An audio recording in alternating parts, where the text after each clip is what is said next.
We're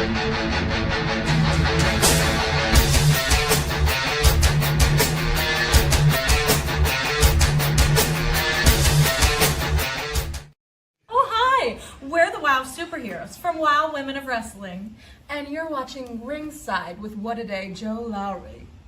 Hey Joe, what a day! Hey everybody, welcome to a special live edition of BodySlams and Pinfalls.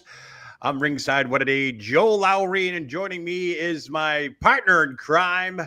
He is a former WWE superstar and, of course, Bloodline family member who's got a lot of explaining to do today. Let's welcome to the show, Afa Anoa'i Jr. What's up, brother? What up, Oos? What's up, man? It's been a long time. How you been? Yeet, yeet, yeet. That's all we heard all weekend. Yeet. That's all you're going to hear, too. You know, we're going to get right into it. I know a lot of people have Royal Rumble, Fallout, Talk Out, whatever. But, you know, hey, it's a great day to be in the Samoan dynasty. That is for sure. Quickly, what are your thoughts? Did you expect Jey Uso, your cousin, to go ahead and win it all this past Saturday? No, definitely didn't expect it. But as it started to unwind, that's exactly who I wanted to win. You know what I mean? And that's who we're all rooting for. But no, absolutely did not expect it. However, it is well-deserved, more than well-deserved. I mean, he's been busted his ass for so long.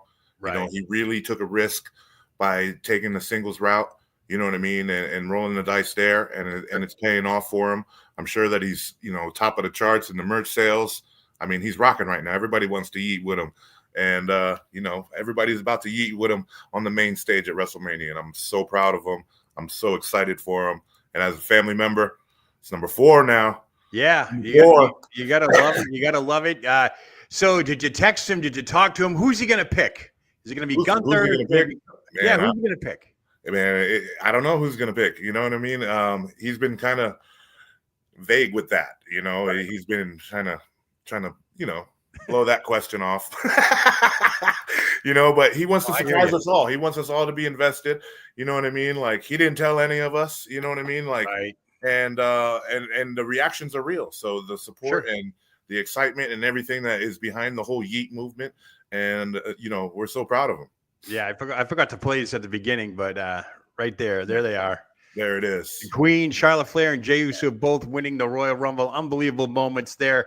We'll recap some stuff that's going on, but we got 73 days until WrestleMania. Neither Charlotte nor Jey Uso have picked who they're going to wrestle as the main event. A couple of things going on here. What do you think was the pop of the night? Pop of the night. Yeah. Who do you think got the pop of the night? Who do you think raised the roof the most on their entrance, on the Rumble entrance? Oh, Rumble entrance. Man, I don't know. Penta.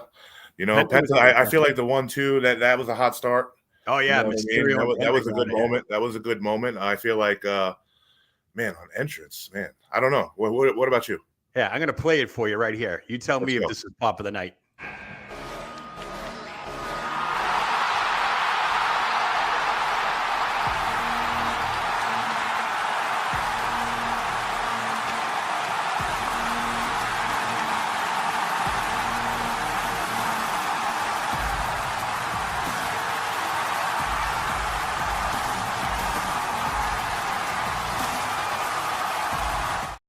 Yeah, I had that. One. The roof blew off. When you ask me pop of the night, I'm automatically going men battle. You know, Royal Rumble, and you're right. That was the pop of the night. Yeah, I mean, John Cena was up there but it was expected. I think Alexa Bliss was the surprise of the night. I feel like the men's Royal Rumble were moment driven. It had moments. You know what I mean? A lot of moments that you know, kind of foreshadowing into the future or what's to come or what could come. And I loved it. I love the Royal Rumble. It's one of my favorite matches you know, of the year, every year. Right. And they hit a home run with this one. Yeet. And we got some people chiming in here. Jeff Morgans, thanks for joining us. Alexa should have won. I agree. Looks like Joe Myers in the house. Hi, Offer and Joe. What's happening? I just want to thank everybody for tuning in live, as well as if you're going to be watching on the replay. Oh, acknowledge the dynasty in the house. Yes, we popped so loud when Lexi came out. It was a great. It was that was the pop of the night. I had to give it to because that was probably I jumped out of my couch first time moment, and everybody else was okay. I thought there should have been more surprises, but it is what it is. I don't know if there was some background in the back drama or whatever, but pretty much everybody who came out was, expected.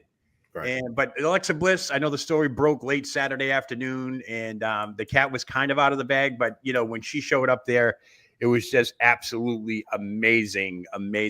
Real quickly, if you guys are just tuning in and so forth, do me a favor, just smash that like button. I'd love to get some likes on this. This is my first live I've done in quite some time.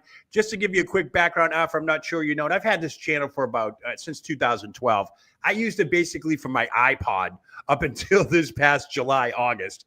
And then I got serious about, putting content out there and so forth. And what I did was since this past August up until now, I'm almost eclipsing 15,000 subscribers. So I must be doing something right. So what I want to do is I want to try and go live as often as I can. This is my first live in a while. Whoever shows up, great. I welcome everybody who showed up. Feel free to comment, suggestions, ask Afa any questions. We used to love doing that on the other show we had, Ask Afa Anything. More about that will be, I don't know what the deal is with that, to be honest with you. It's supposedly being rebranded, but who knows? So Men's Royal Rumble, let's go to after the Rumble. John Cena, I'm going to play this clip real quick. I'm not going to play the whole thing. I'm going to play the bulk of it. I don't know if you heard what he said, but check this out. This is John Cena with the WWE Media Post Show. It is time to walk that talk and be who I say I am. I am going to the Elimination Chamber to win, and I'm going to main event my final appearance in WrestleMania and win a 17th championship, because that's what's best for business. And I say that because it is not best for my ego.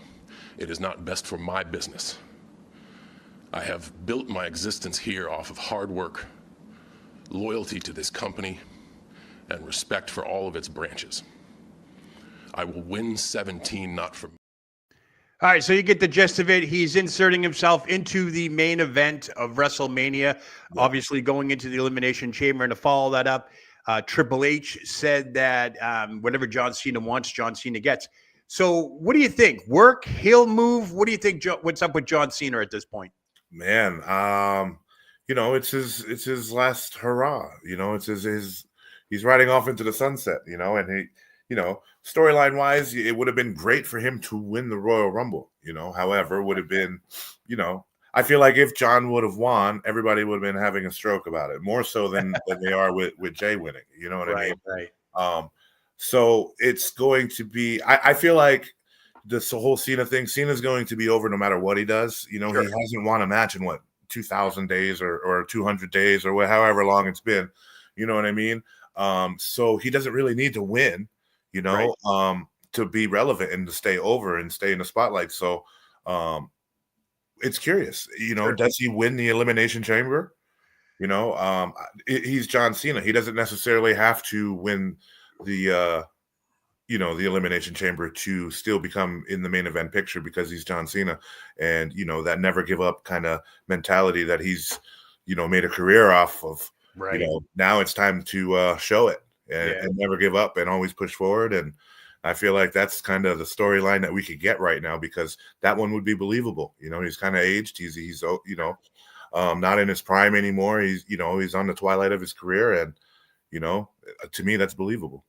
Right. When he sat down, it was a 2.5-minute dialogue that he had. First up, he was like, "I'm not taking questions." I'm like, okay, something's up. And then, of course, he goes into, 17 world titles he's trying to get, all, the whole thing. And to me, it was like, is this a heel turn? Not taking questions, sitting down, making a statement, then leaving. And then you have Triple H coming on afterwards saying whatever John wants, John's going to get. Almost kind of final boss type thing, so to speak. I know it's his last hurrah. I know it's the last time he'll be in Toronto for Elimination Chamber. It's going to be his last WrestleMania. I get all that. But to take away from Jey Uso's huge victory and say, I'm going to be inserting myself into one of the main events at WrestleMania, that gets a little crazy. I mean, whether it's a work or not, I have no clue. But you have 6 competitors for the chamber, and you've already taken one away with John Cena. You've already added one with John Cena. There'll be 5 other.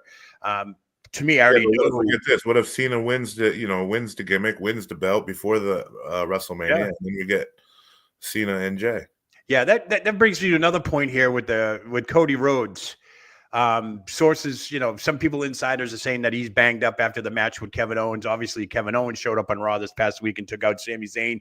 He was limping, visibly shaken, still has some cuts and bruises. That match was just horrendous on both men. But where's the swerve going to take place? Because if you look at the Jey Uso situation, he's already fought Gunther. Right. Saturday night's main event last month. We've already seen it. So there's no major hype for that. So then you transfer over to Cody Rhodes with Jey Uso. What happens there? Does maybe Cody lose the belt on the way to the road to WrestleMania? Where Jey Uso is going to be like, who's going to be the title holder when I get to Mania? Could we see that? I think it's highly likely that one of the two is going to drop the strap before WrestleMania. I don't think that Gunther or Cody are going to be the two that carries us into WrestleMania. I could be wrong, but I feel like something. The tides are shifting a little bit. You know what I mean? Yeah, I know it was a year ago that they had the big press conference in Vegas, and The Rock slapped Cody, and all hell broke loose, and it was probably one of the greatest press conferences for Mania that I've seen in quite some time. Yeah, but Rock has his own belt too, so if Cody drops one, it's still kind of relevant with that storyline as well. Exactly. And will we see The Rock? I mean, he's been quiet. I thought for sure maybe see The Rock. It's WrestleMania. I keep saying that too, but when's he going to show his face? Will it be Elimination Chamber? Will it be Raw, on Netflix? Will it be a SmackDown? Or will it be an NXT? I don't know. But so far he's been quiet. John Cena has not been quiet. He's back in Hungary, wrapping up a movie, and he'll be back in time for the Elimination Chamber. And it's almost as if he's given the finish away that he's going to win the Elimination Chamber. And we got Stewie John Palmer all the way over from Wales. That's right. Hey, Afa and Joe, loving this. So thanks for tuning in and so forth. Anybody else tuning in? If you have any questions for Afa, feel free to fire away. He is a Bloodline family member, and he's got the scoop. He just doesn't want to give it away. I know you know. There's too many headbutts, man. I forget a lot. There you go.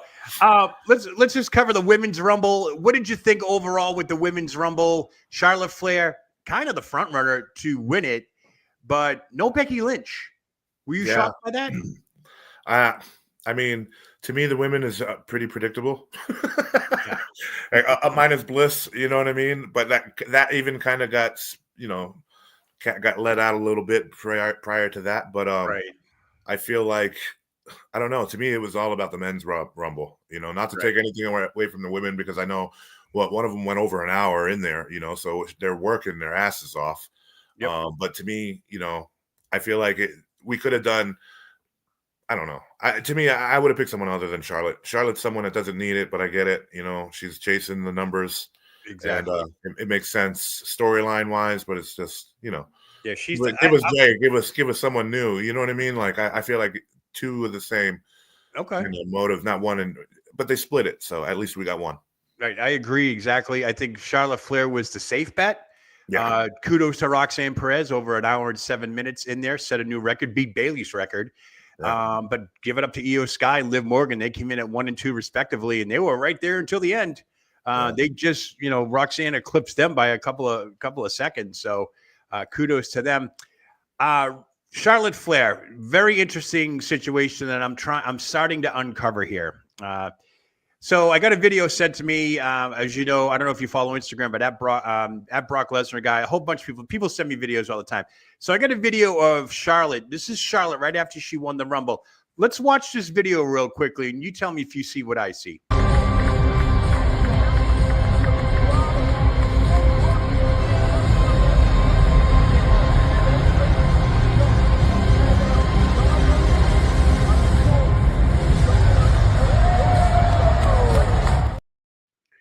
What'd you see there, Afa? What did you see there? What, selling the leg a little bit? Selling the leg? You think she's selling it? I don't know. We will see.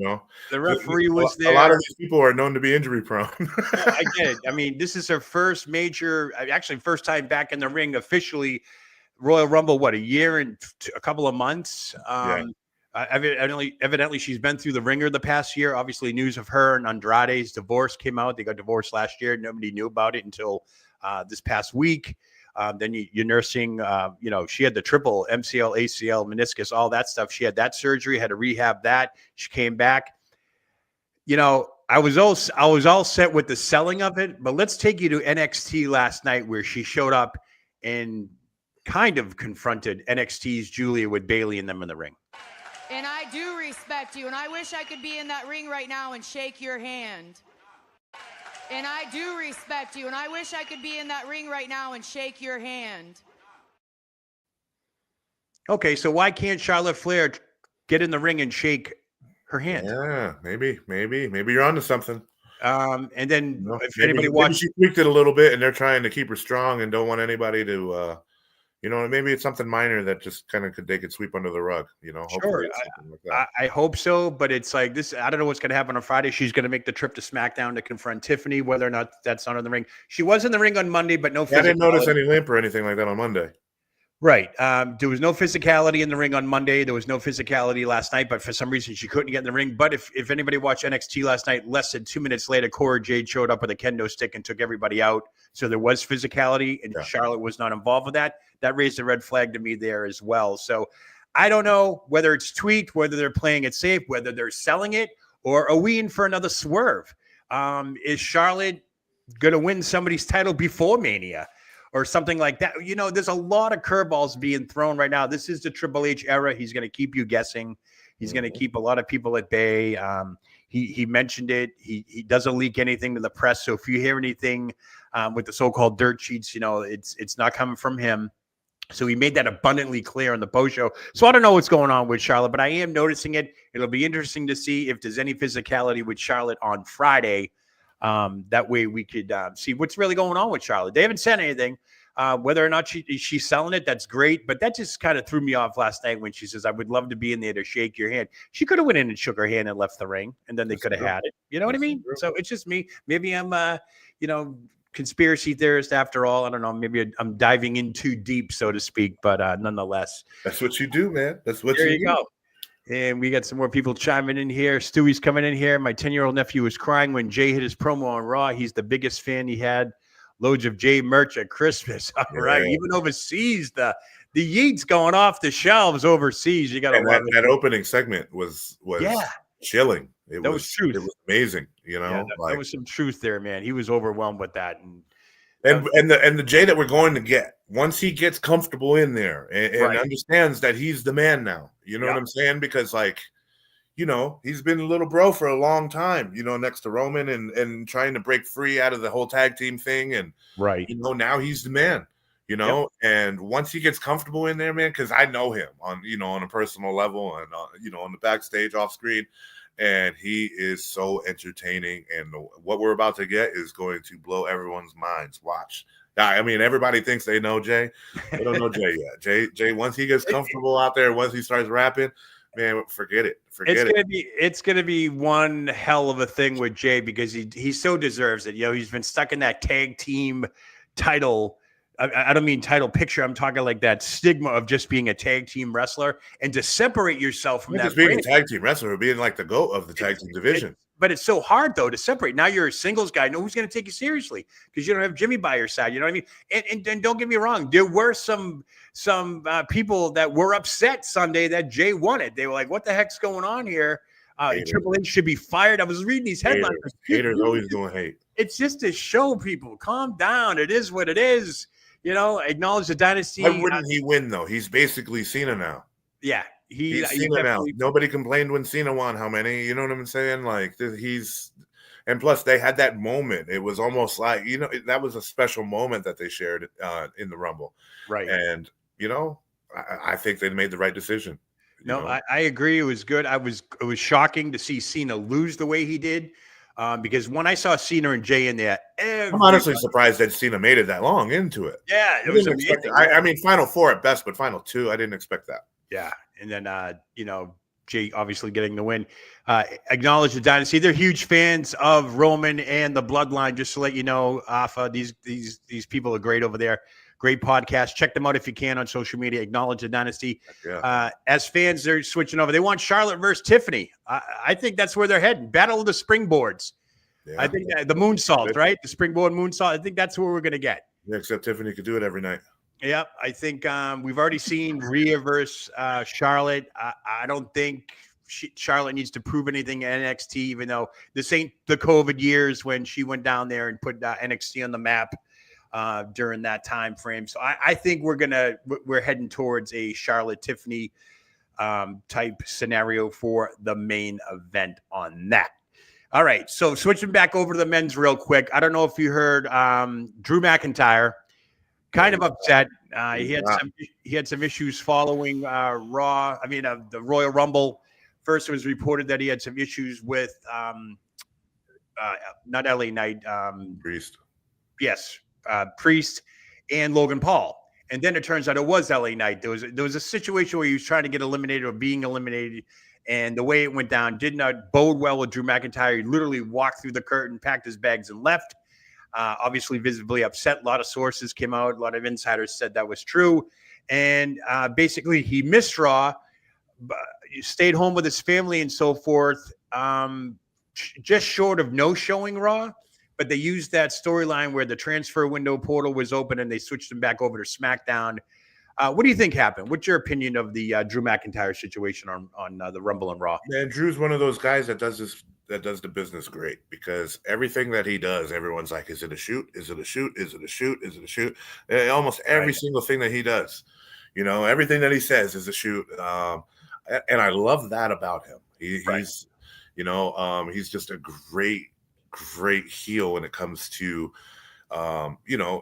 leaking the right stuff or making the right moves. And, and he's gonna, I don't know. I feel like, so if that was me, if I was hot, you know what I mean? If I was hot and I was at Drew's level, you know what I mean? I was supposed to have a moment in this Rumble, and I got robbed of that moment.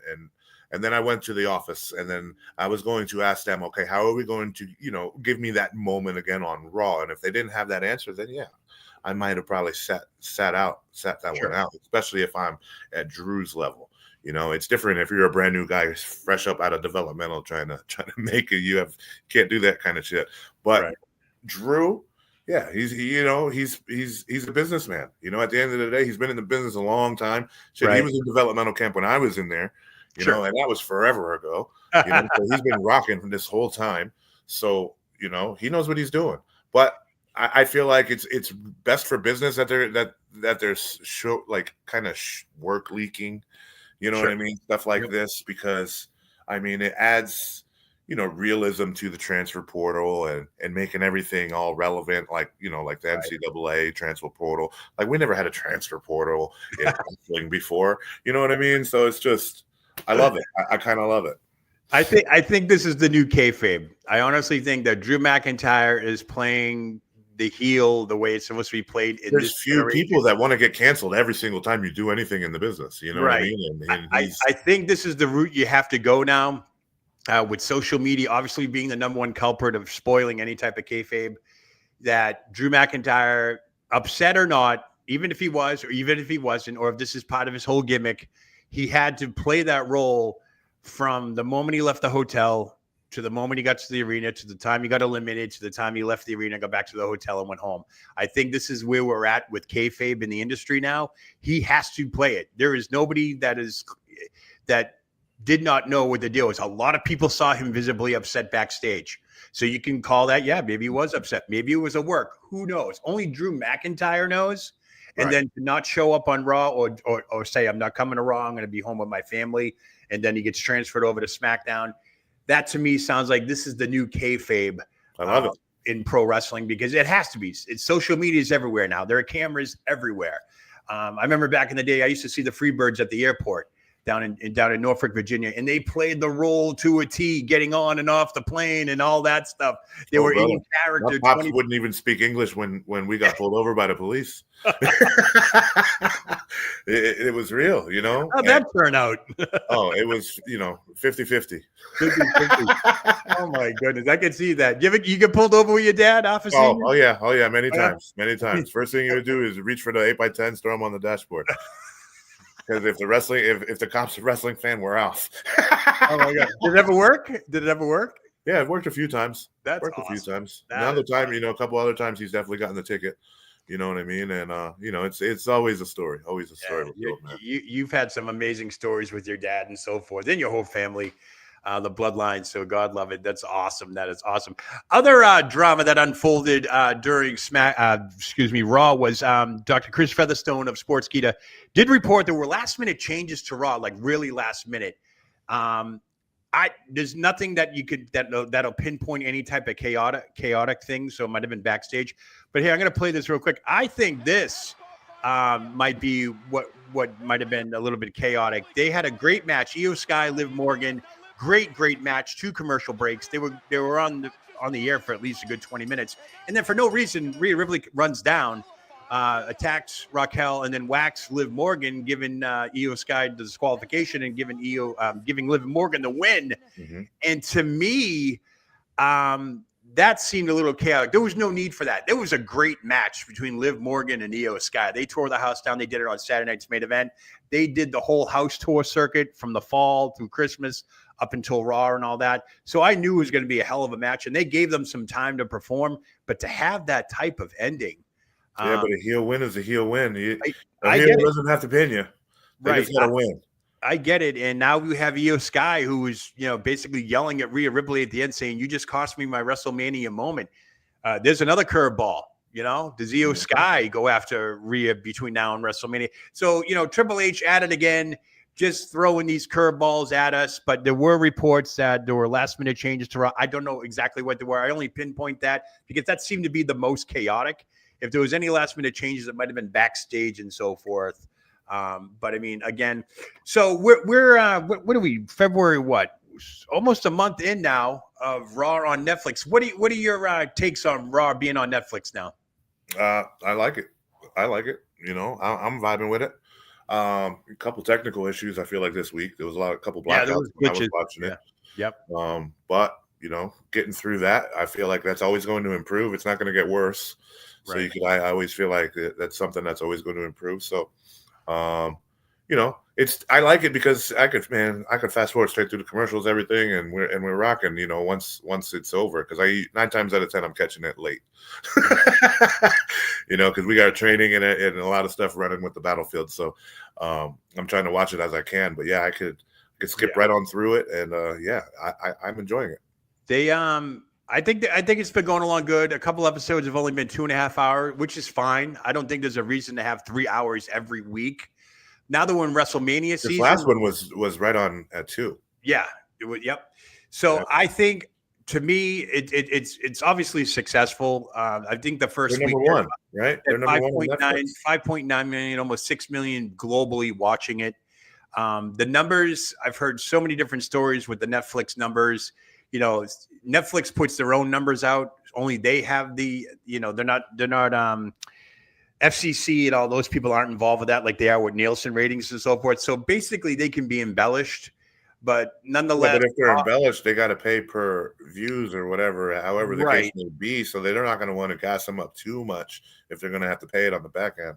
Exactly. No, I agree. I think the difference now is like you don't have to watch it live anymore. Right. I know it's a live event. A lot of people don't want to miss out. And that's what I'm saying. I don't watch it. I don't necessarily catch it live because I'll come in late and I have to, start it from the beginning and, catch up through there. Which is good though. I mean, it works for watching it, right? Yeah, it works for you. It's more of a convenience. Some people, I mean, it's worldwide now. So, I mean, you have people I know at that time. Well, I'll just say India. It's overnight over there, so they can't see it right away. Unless they're up all night, but obviously, most people are not. So, I mean, I think it's serving its purpose. I just think that they have to work out the kinks because people are numbers. People like numbers. They want to know how many people are actually watching it. And they put out a top 10 every week. And Raw. Everybody wants to know. Yeah, I know. I want to know. Let's put it that way. We want to know, but not everybody wants to know. What I do know boys in the back want to know how many people are watching so that they can negotiate accordingly. You know what I mean? Yeah. But like. Yep, Triple H and all them, they know. They just whether or not they choose to advertise it. I think they're doing very well. I think they've always been number 1 or 2 in the top 10 every week. They fizzle out. How long is your deal with Netflix? Yeah. How long is it? The deal with Netflix? 5 years. 5 years. And I have a feeling it's going to stay there. I can't see them going back to network television. That's even Not network well, television. because the numbers. The numbers are almost double already, right? In a couple weeks. Yeah, if you look at the worldwide ratings compared to the U.S. ratings compared to the network ratings, they are way up. They're doubled. Yeah. They average almost 2.5 million people watching live Right. just in the U.S., and it bumps up worldwide. So they're doing their thing. They're getting globally recognized, which brings me to my next thing. The whole entire month of March, the WWE will not be on American soil. Raw, SmackDown, house shows, they're going overseas. They're going to be gone from March 1 to the beginning of April, leading up to WrestleMania. They're going to be overseas. And we're going to get our first, hopefully, our first takes of watching Raw on Netflix during the day live with the time difference. And that might be a shock to a lot of people. So, SmackDown will tape delay it because it's on the USA Network. But if they're going to go live on Netflix overseas, especially Saudi Arabia, things like that, because they're getting a Raw and all that, look out for the fact that we're going to get 12, 1, 2 in the afternoon. We're going to have Raw on. Yeah. We're going to be able to watch Raw live on Netflix. You don't have to necessarily watch. You can wait till 7 or 8 o'clock at night to turn on because you have that capability with streaming services. But I just wanted your take on it, whether or not there were glitches Monday night. A lot of funny memes were out saying, hey, I thought the Wyatt Six got moved to SmackDown. What's with the glitches, because they showed CM Punk like doing his stuttering thing and all that stuff. But that was only the glitch. That was like the only glitches I've seen so far with them on Netflix. I haven't seen any other problems with the streaming service. Have you? Anything else? No, not just this last one. Just last one, which tells me that the numbers might have been a little higher for this last one. It was the Raw after the Rumble. Yep. You know what I mean? And usually the bigger pay-per-view Raws after that usually have higher numbers. So yeah, just to let you know, I know the banner down there says that Q101's Kevin Kellum was going to be joining us. I think he had a scheduling issue because he was all set to come on the air this morning. He may have got called on to the air, so we do appreciate Kevin attempting to come on, but I haven't gotten any messages from him, so I don't know what the deal is with him. But he did say if he wasn't able to pop on, it is because of work obligations. So nonetheless, I know I picked a weird time to go live, 11 a.m. Eastern, 10 o'clock Central. I just wanted to get out there, let everybody know that me and Afa are still here. We're still alive. We're still kicking. Basically waiting for the green light for the next big project over on the other guy's channel, which will happen. It's just a matter of when. We hope it's sooner rather than later, especially with your cousin Jay Yeet winning the Royal Rumble. So I got to ask you, he's been missing for a couple of weeks. Where's Solo Sikoa been? Man, out of sight, out of mind. Give him a call right now. Where the hell you been, bro? Right now. Well. Like, no, man, out of sight, out of mind. When I feel like when he chooses to make his return, it's going to be a big one. Yeah, not even at the Rumble. I was shocked. Not even a Rumble appearance. Not even an interference. He was my number 30. When it came down to number 30, I was just like, Solo, got to be Solo. Yeah, and it wasn't. So yeah, that was surprising. More thoughts, Royal Rumble fallout. What do you think? This Seth Rollins, Roman Reigns thing. Obviously, we're going to be talking about a match between them, maybe with even CM Punk. They're talking triple threat at Mania. What do you think is going to happen with those guys? They love triple threats at Mania. They do. And I'm just, I don't know. Maybe it's just me. I'm just sick of Rollins. I said it. I'm just sick of him. It's on to the next one, please. I knew he was going to go after CM Punk. I knew there was going to be some, but what he did to Roman Reigns after the Rumble, after he got eliminated with the curb stomps on the ground, even on the he picks his moments. He's he's an opportunist, and he's kind of like an edge kind of opportunist, and he's just he gets so many opportunities that good for him. No, I agree. I think we're headed towards a three-way dance at the Rumble. That's the only way I can see it, because if you got Reigns and Seth going at it, CM Punk's going to get involved. If you have Punk and Reigns going at it, Seth's going to get involved. So, why not just I think they'll all be in the chamber together. I think we're going to get some. If Punk wins the strap before Mania, then that takes him out of it, I'd love it. I mean, here, let's throw that. Ways that they could go, Let's see Roman Reigns regain the strap. You know what I mean? Yeah, and then he's got to fight Jey Uso at Mania. And then CM Punk calls in his favor and says, I want in on that match to Heyman. Heel, You know what I mean? heel Roman, Yeah, heel yeah. Roman and Baby J. I don't know. I Forget think about once it. that favor gets called in by CM Punk, we're getting heel CM Punk because it's going to I hurt like, yeah, any match that's out there. I'm a fan of the heel games. You know what I mean? Oh, sure. I'm always going to put over the heels. So, yeah, give me more heels. Give me more believable heels, please. Yeah, I agree wholeheartedly. But we are 73 days out of WrestleMania, so it's going to be interesting to see what happens. Acknowledge the dynasty chiming in again. We feel the story needs to be finished between Seth and Roman. Ro, get your lick back. Yeah. No, Like I he won't said, get it. He needs to just break that chicken wing in half. You know what I yeah. mean? Get rid of that little kid. You know, I mean, granted, he's talented, but come on, let's keep it real. But do you put Roman and Seth in the ring before Mania? I mean, outside of the Elimination Chamber, do they have a match somewhere else done before WrestleMania? Yeah, get it over with. Let them squash this before Mania. But will I wouldn't want to drag this. See, I get it, like, the history and everything like that.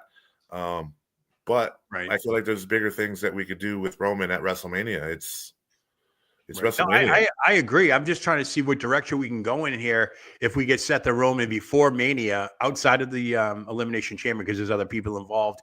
Where do you go? I mean, is this a Raw match? Is this a SmackDown match? Is this a PLE match? You don't know. I know WrestleMania is late this year. It's on Easter weekend. So Knowing the way they book it lately, it's going to be a Saturday night main event match. That's not until May though. The next one's not until May. So, but long-term storytelling, you get long-term storytelling.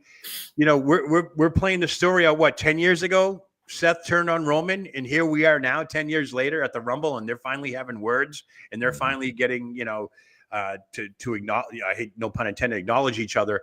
So it's going to be interesting to see. But, I bring up the Solo Sikoa absence because, something big is in the works for Solo. Mm-hmm. And when he comes back, where he comes back, I don't know if he's going to still be on SmackDown or Netflix. Who knows when they all come back, how the stars are going to align. Exactly. Jay may be on top dog. Jay may be the top dog then. Jay likely could be top dog, and we'll see what happens. I'm still waiting for Bloodline versus the World. We could take them all. There you go. Everybody. It reminds me of last year. I mean, when we had the press conference with, obviously the final boss Rock slaps Cody, that threw a wrench in everything. And we still weren't even decided on who is fighting who and all that stuff. We're kind of going down that same road, even though we're like a week later than last year. We're still going down that road where 73 days until WrestleMania, we really don't know who's fighting who. You know what I mean? I know we have another PLE with Elimination Chamber kind of, but that usually throws even a bigger wrench into WrestleMania because it's like, oh, he should have won, so he should main event. You get all these intangibles. What do you think for Elimination Chamber? Who should come out the victor in that one? Man, who should win Elimination Chamber? Probably I don't know. So I would book it for Cena to win, To win the chamber match, the whole thing? To win the chamber match, to win the strap, because this is for the champion, the other champion, right? Yeah. Yeah, so I could go Cena, maybe Punk. It's probably going to be one of those two. It has to be one of those two. Right. I think we'll get the big guys, and I think we'll get the Royal Rumble.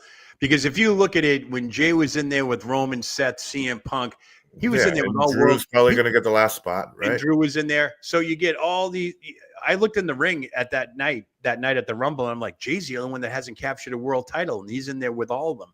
Yeah. So I think that's – They also had a moment with Nakamura, too. Yep, Nakamura. I could see this Royal Rumble, 5 tandem, 6 tandem again at the Elimination Chamber. But with Cena coming out on top, again, there goes both your main events. So that swerve's going to kick in somewhere, whether it's Cody losing the strap before, Gunther losing the strap before. I don't know. We won't even know until the chamber who's fighting who in the main event. See, Cody can lose it and still stay in the main spot, whereas Gunther loses it and he's back to the mid card. Exactly. You know what I mean? So it's like, because Cody could go down off with The Rock, where Gunther is going to have to struggle for his spot. Not to struggle for a spot, but you know what I mean? He's not going to be world champion anymore, and it's going to be basically back to the mid card. Nope, I totally agree with that. There's just a lot of intangibles. I mean, this is reminiscent of last year where we just didn't know. Every week, people were speculating who, what, where, when, why, and I think that's what they want to do. But with the WWE, 73 days is not a long time. You got to start promoting the matches. Yeah. We know who's going to Mania. Everybody's going to Mania. It's 2 nights long. 3 or 4 if you want to count the Raw and the SmackDown pre and post. So you get 4 nights. You know everybody on the roster is going to be there. NXT is going to have their thing going on too as well. We know who's going to be there. It's just we don't know who's fighting who. Right. And that's, and I don't know what the ticket sales are for Mania, but they're up there. Well, the ticket sales for Mania is only going to get more expensive every year. Right. Oh, yeah. That's just the way that the world works. Yeah, you can't even get a Happy Meal for under $10 anymore. Yeah. Yeah, that is. They still make Happy Meals? Yeah, they make Happy Meals. You're damn right. And they're smaller than ever, and they're more expensive than ever. No way. Yeah. Energy crisis. I get it. Yeah. Cheese shortage. I just don't. To me, there's a lot that needs to happen in a quick amount of time. So I think the storylines are going to pan out very quickly leading up to a chamber and after chamber, whether or not they have to. Two things have to happen. They have to start elevating those titles, both titles, Gunther's title and Cody's title, because I feel like they kind of just been floating by in the last couple months. You know what I mean? And they really need to elevate those things up to where they need to be before WrestleMania. No, I totally agree. It remains to be seen. Like I said, 73 days out. We will see what happens. We'll find out this Friday. On SmackDown, if Drew shows up, we're going to find out where he stands and what his angle's at. You get the LA Knight Logan Paul scenario taken off. Plus, all these influencers and stuff like that with their 250 million views and everything that they're pulling on top of what WWE's pulling. Speed's bump was just incredible. Yeah, so you give that kid a match.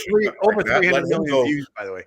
What's that? Over 300 million views. It's crazy. Yeah, it's crazy. It's nuts. It's absolutely nuts. And put him versus Kai Cenat or something like that, and let them have the most watched wrestling match of all time. Yeah, and it's funny because with the WWE, it's always been about movie stars, actors, and actresses crossing over because they had the following. It's not like that anymore. Hollywood's going downhill, anyways. Hollywood's. You don't want nothing to do with Hollywood these days. You might as well jump on with a guy who stays in his house and video games all day or something like that, because these guys are popular. They're they're current, and they got the views. I loved it. Triple H on the post show the other day was like, I have no idea who iShow Speed was years ago. Now I know who he is because why? He's got millions and millions of. This guy streams and vlogs. When I was in WWE, if you would have told me that YouTubers and stuff like that would be Logan Paul, having matches in WWE and stuff like that, I'd be like, you're outside of your mind. You know what I mean? But it's just the way that the business has changed. You got to stay current. You got to be able to roll with the tide, and that's the way the entertainment thing is going. I feel like everybody's cutting the cord, getting rid of cable. WWE, they're on it. You know what I mean? Hollywood is burning to the ground, literally. Yeah, literally. And they're already ahead of it with the social influencers and all these streamers and stuff like that. So WWE is always ahead of the curve somehow. And I expect them to stay that way. Who knows? Once Elon takes us to Mars or something like that, we might have a matchup there. Who knows? WrestleMania coming to you live from Mars. There you go. That'd be kind of cool. But nonetheless, that's where we're at now. We'll see what happens to the road to WrestleMania. Any final words for your fans out there? What do you got going on? You got Battlefield Pro, right? We got Battlefield this weekend. We got Futures. We got our Futures student show, which features Malik Del Vante versus Jay Bougie for the Futures title. That should be really, really good. Jay Bougie's been out there getting his name out there. Malik's starting to float around a lot more, in our region, in our Northeast territory. Jay Bougie's getting out there more on the national level now. So we got a lot of hungry up-and-comer guys mixing it up with our students and guys that we train within the Battlefield. Okay. And our show is on Friday night at 8:00 at the Battlefield Dojo in Broadheadsville. Nice. And people can catch up with you on social media as well, Twitter, X, all that good stuff. Good stuff there, Raf. All right. Well, I want to thank you for chiming in here today. It's great to see you again. Hopefully we'll get to do this again real soon. My apologies. Kevin Kellum obviously got tied up with work stuff. I'm sure he's going to be all bummed out that he missed it because I know he had no yeet for him. No yeet for him. That is for sure. But real quickly, I just want to thank everybody who has subscribed to my channel. Unbelievable. We're approaching 15,000 subscribers. And, in less than 5.5 months, I'm extremely thankful for that. This is why I'm putting out these lives. I'm going to make more videos. My shorts, I upload shorts daily. Some of them are exclusives. Some of them are entertaining. Some of them is real news. Check them out. I just go right on my YouTube channel, Ringside with What a Day, Joe Lowry. Greatly appreciate it. Slam that like button, all that good stuff. But Afa, it was good to see you, brother. We'll do it again next time. Got to do it again soon. Do your We'll be signature back. move for me. Do your signature move. You want for me to do this? I gotta. Nah, I can't do that today. Today it's for the All right, brother. Good to see you. Thanks, everybody. I'm Joe Lowry. What a day. And I'm out.